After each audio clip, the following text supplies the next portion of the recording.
just really wanted to see how long the music would go. Would I be able to finish that second onion ring before the music ended? And I did. I'm pretty proud of myself for that. Normally Pledge gives me an idea like 1 minute. Take a bite, and then you hear the music start. Go, crap.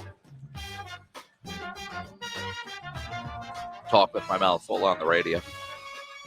It is the Blitz here on San Antonio Sports Star, ESPN AM 1250, 94.5 FM. I'm Jason Minix. We are live out at the Roo Pub, 281 and Redland Road. If you want to be a part of the show, well, one, come see us. Come hang out with us. Watch Monday Night Football here at the Roo Pub. You can always dial up the Kia Bossa Bacon phone lines at 210-656-ESPN, 656-3776. Or get us on Twitter. Tweet at me at Jason Minix. Or you can always tweet our good friend RJ Ochoa. He's on Twitter at RJ Ochoa. From bloggingtheboys.com, joining us now, RJ. Man, you think about the game that the Dallas Cowboys had. And that's not a statement when it's the Atlanta Falcons, but they're not a bad team. But it was the dominating fashion in which the Cowboys won that game that was so impressive. That was the statement. Yeah, I think, I know on our post-game show over at Blogging the Boys after they lost to the Broncos, we said, you know what, they're going to say all week long that this was a one-time thing, that it was a blip on the radar. I think, to their credit, something we didn't anticipate was that they would come out and admit that they'd gotten a little bit cocky. And we said, that's going to be the right thing to say, but it's only going to matter if they come out and win with authority next week against Atlanta. I mean, even if they'd come out, and what I said at the time was if they beat the Falcons the way the Chiefs beat the Packers, the way the Chiefs beat the Giants, like kind of even just squeaking it out, I think would have had people still kind of wondering whether or not the bottom had started to come out. But yesterday was a big time statement. You're right, not against the Falcons, but just this is who we are, this is what we expect, and this is what we're going to accomplish.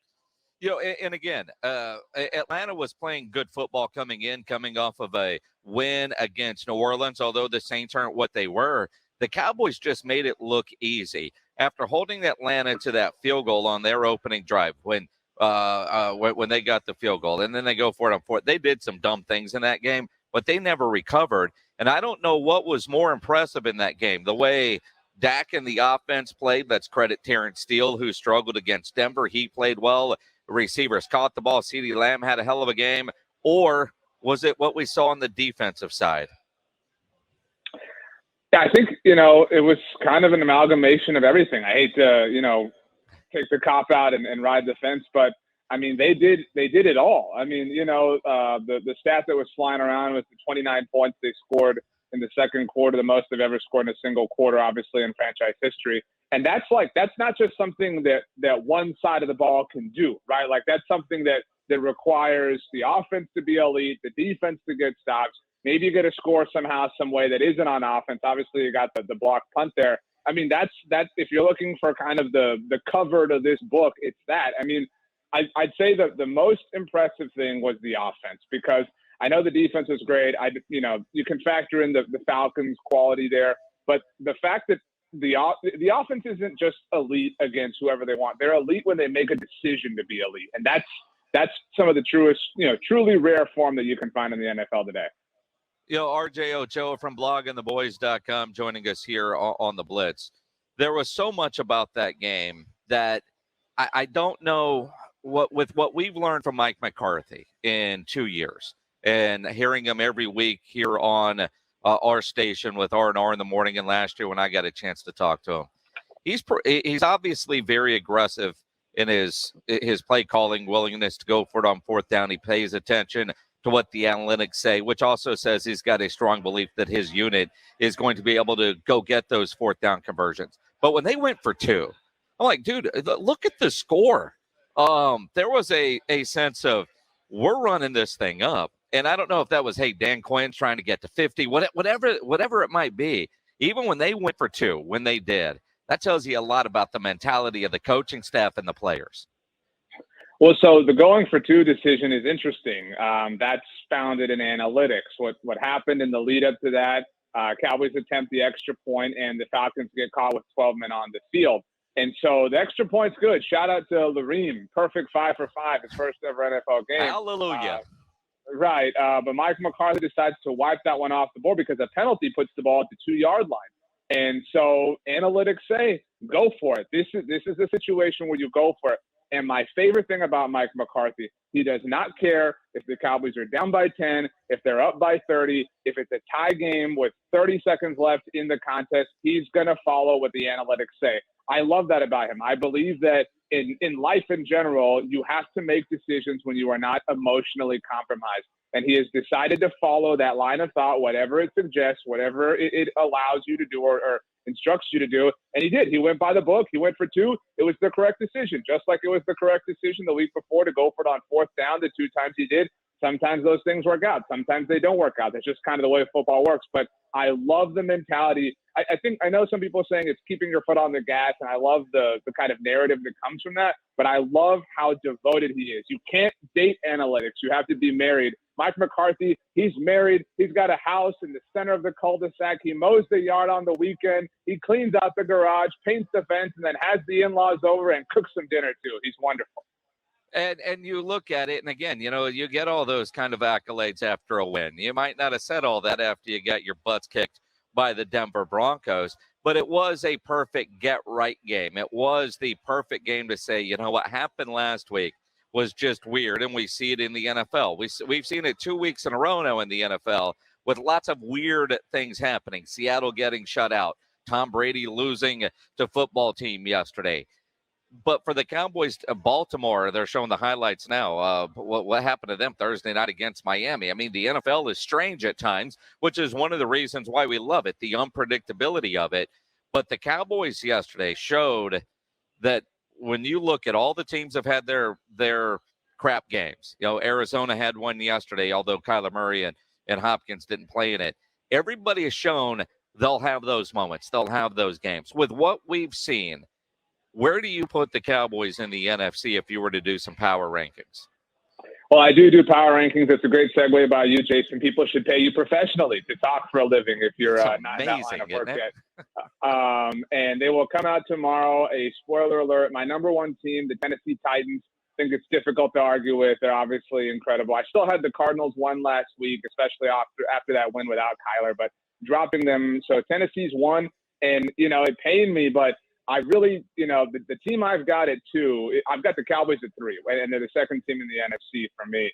I think that this team has the coach of the year, and that pains me to say because I would love to see Mike McCarthy win it, and it's the Green Bay Packers. I think Matt LaFleur, I know the Seahawks aren't, super impressive. My apologies to one half of the Minix household.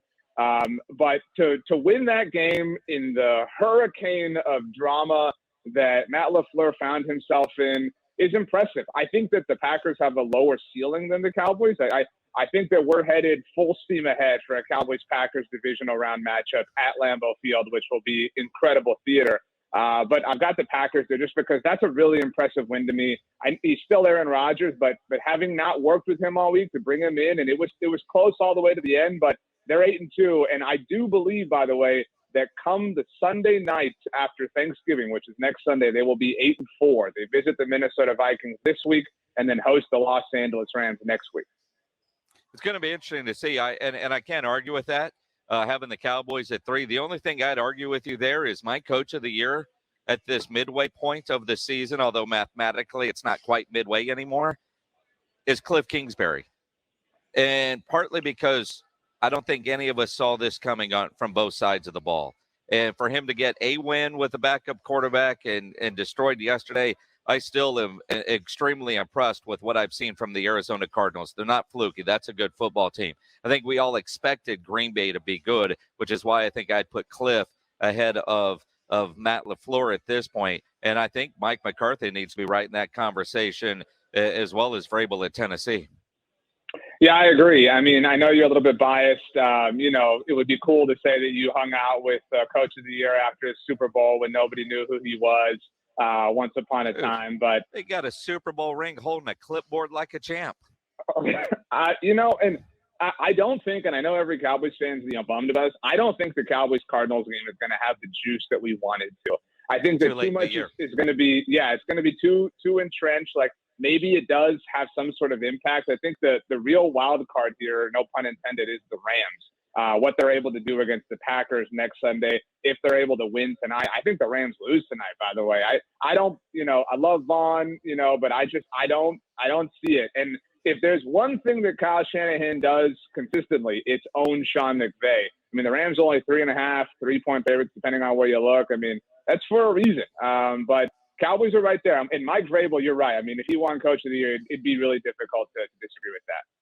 RJ Ochoa from bloggingtheboys.com joining us here on the Blitz as he does every Monday. Our OG, original Rock the Mic winner. You used the term football gods earlier, and I want to circle back to that. There is one, and Nashawn Wright knows him because last week that guy got burned on a blocked punt. This week he ends up getting a touchdown on a blocked punt. That tells me the football gods were looking out for him.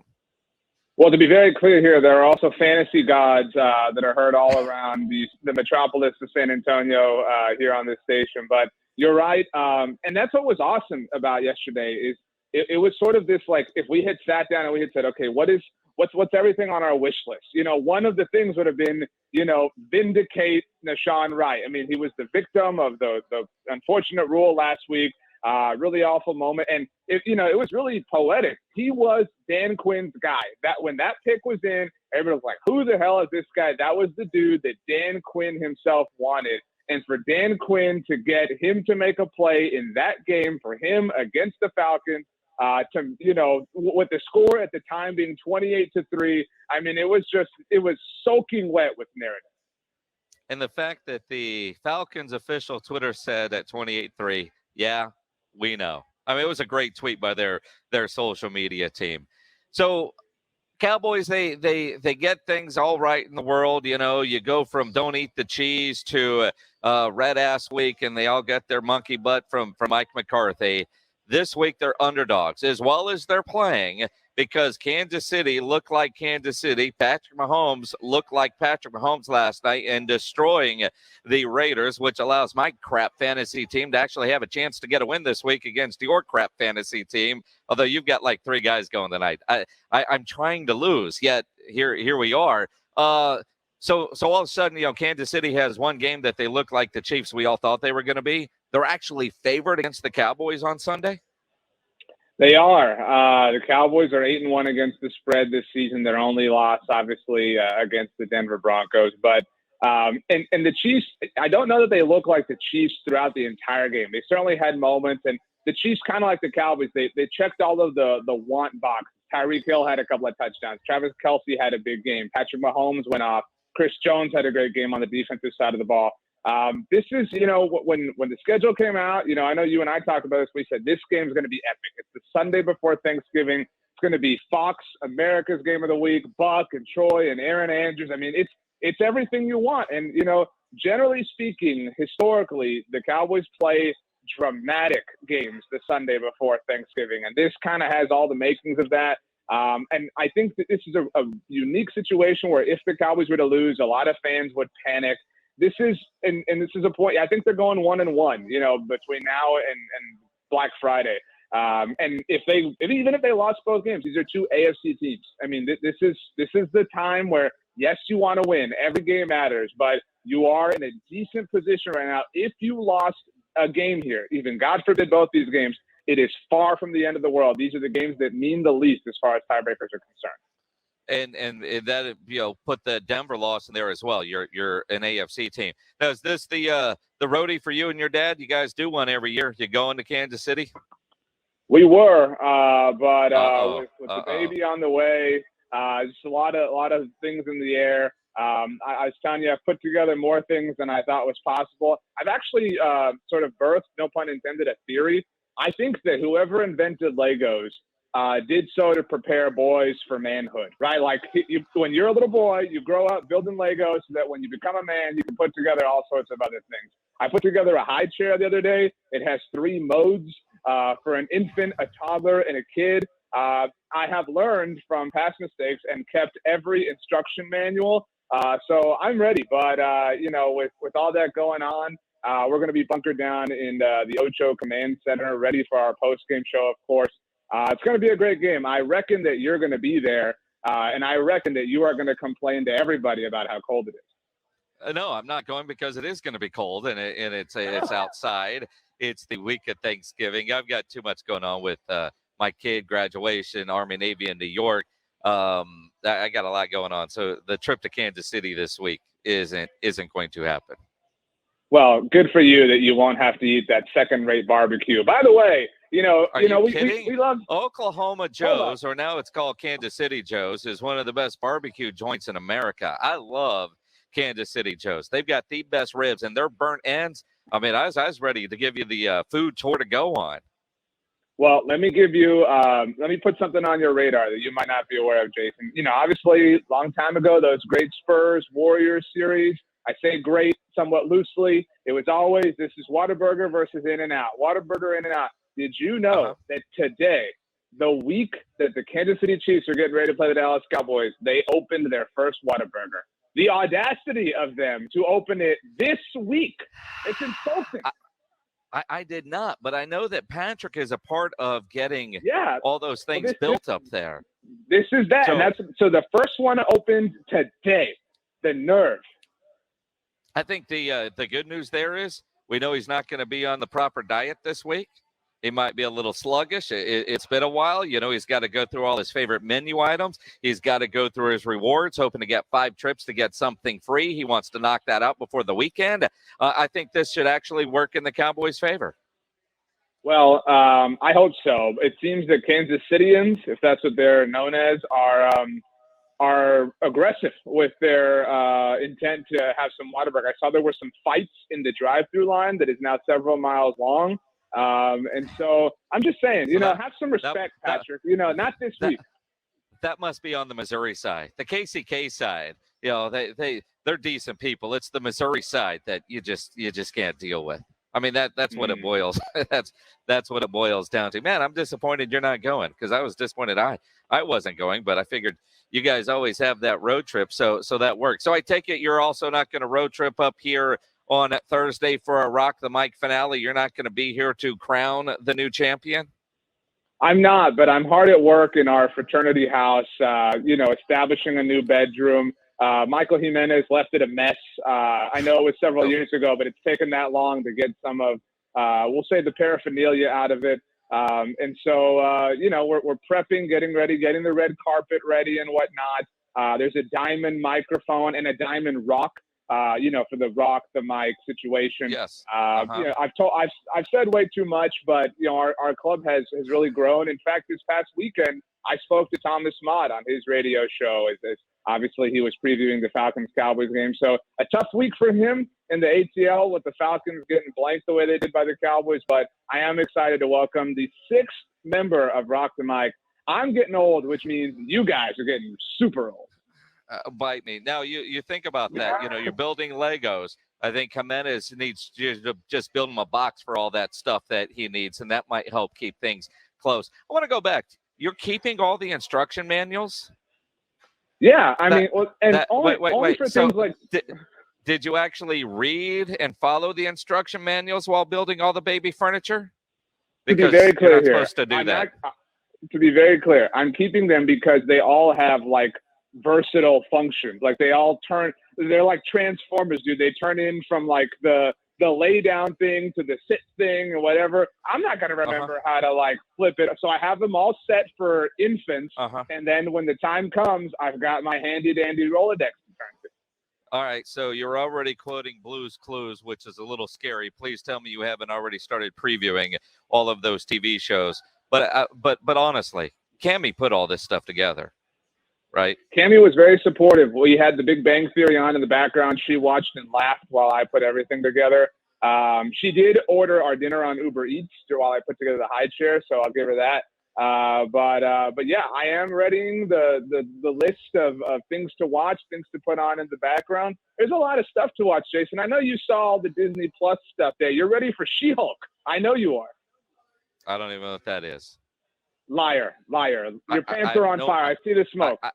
I have not watched one episode of Ted Lasso since I told you they were stacking up and I needed to go back and catch up. I've still not finished Ted Lasso. But I bet you've seen all sorts of Law and Order SVU reruns while you fall asleep like the psychopath you are. No, The only one that I've been watching real time is it's on Showtime or HBO, the family. And I'm drawing a blank. Succession. Yes. I picked that up and watched that late at night on Sundays.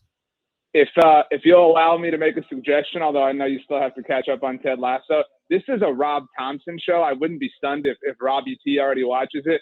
Cammy and I aren't all the way caught up, but Yellowstone is fantastic. Yellowstone is, as I understand, Succession if it took place in the Old West.